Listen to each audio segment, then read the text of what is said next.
cyane ko ndi mu rusengero wabonye.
ngo wike hasi cyawe ubizane ubishyire imbere y'Imana bikakugora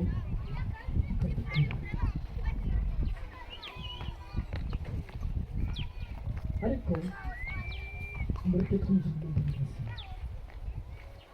mureke tugire ubumenyi iminsi tumaze twari tukiyabo kunda ahubwo twari tunezererwa Imana nk'uko mpaye ngo duhaye niho dutandukanye n'andi mahanga ataramenye Imana. Abakozi b'Imana bagahaguruka bagahimbaza bakabisobanura abakristo neza ko uwagiye yishe ubwami bw'Imana. Hari impamvu zigaragara zitwereka neza umuntu aho yari.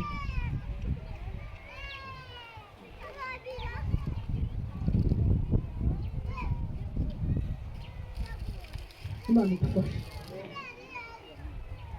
Cyari umuti uriya muti sinabakoze uwo Yakobo uriya muti marayika yakoze akaraba uriya muti uzingiyemo byinshi urafite umuti utafite uwo muti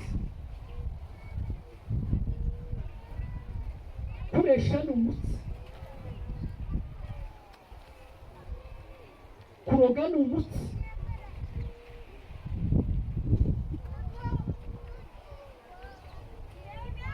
kutagira amahoro mu bandi muturanye ni wa muti ariko umugoroba uwereka Imana ikore kuri uriya muti ingendo zirahinduka ibintu birahinduka hazingiye byinshi nubwo yari kumanuka bose muraririmbye mbona ubwiza bw'Imana. Hari umugabo witwa Yobu yagize ati Imana nta kindi izirata, izirata umukiranutsi wayo. Niko yabwiye Satani ngo se wabonye umukiranutsi wanjye yo. Satani aribeshya aravuga ati buriya ndagukiranukiye. Bibiriya bimuzengurutse n'abana, abana b'abahungu umuha, abana b'abakobwa umuha amatungo, umuha abashumba, n'ibiriya nibyo yubatseho. Wagushaka yagushakira ubaye wubatse kuri ibyo, Satani yabitera ikabimara. Kwizera kwawe gushingiye, Satani yagutera turiya twose ikadukugura, ariko kwizera Imana, sifa kwa Mungu, kwizera Imana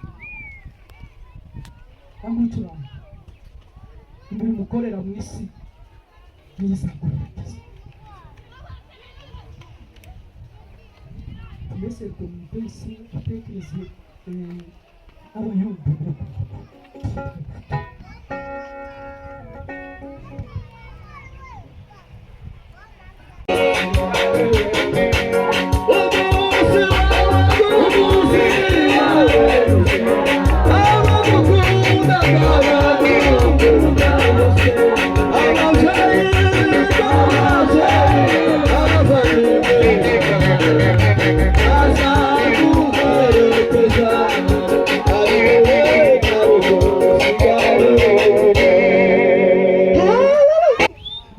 kwa Mungu.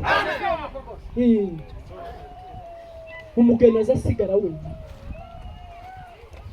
abandi baza baherekeza bakagenda bakamuherekeza, ariko mu cyumba cye niwuzukishije wenyine n'umugore.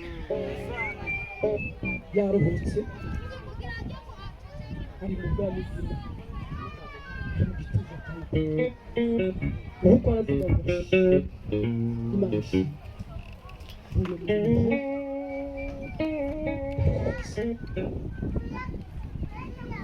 Kandi ni igitangaza umubyeyi akiriho. Twagumye kuganira na Pasiteri Sebatutsi kampaye mbona hano, agomba kumbwira nyine ko arenze muri ko.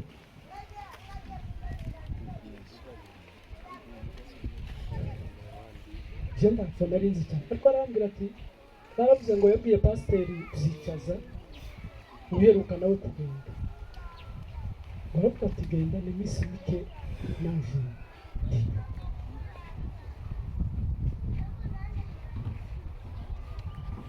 Abakiranutsi kuriya bo basabye aryumaho akabikomeza, akaryama nijoro, Imana ikabimwereka mu nzozi, akabibika nka kurya Mariya yari yarabitse ryabanga,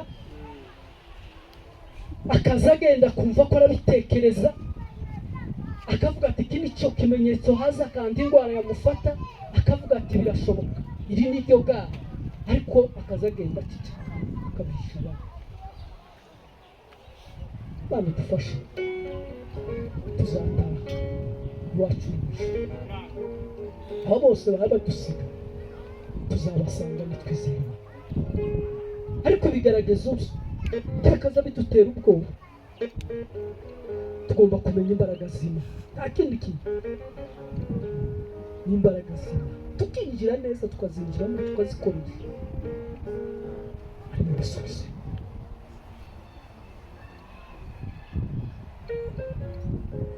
Harimwo ibisubizo ubigerageje, bizaza bizuza ukitegereza uvuga ati wowe tumara. Ndabizi neza niko Pawulo yandikiye Abaefeso, aravuga ngo bisigaye mukomerere mu mbaraga. Bangusoma 6 no ku 10.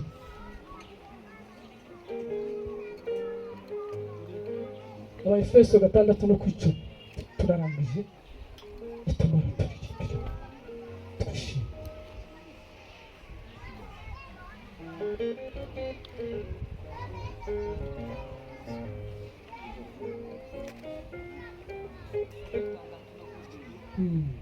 Namba bitwara zose. bisigaye mu mwami no mu mbaraga z'ubushobozi bwe bwinshi bambara intwaro zose z'Imana kugira ngo mubashe guhagarara mudatsinzwe n'uburiganya na Satani. Urakoze cyane.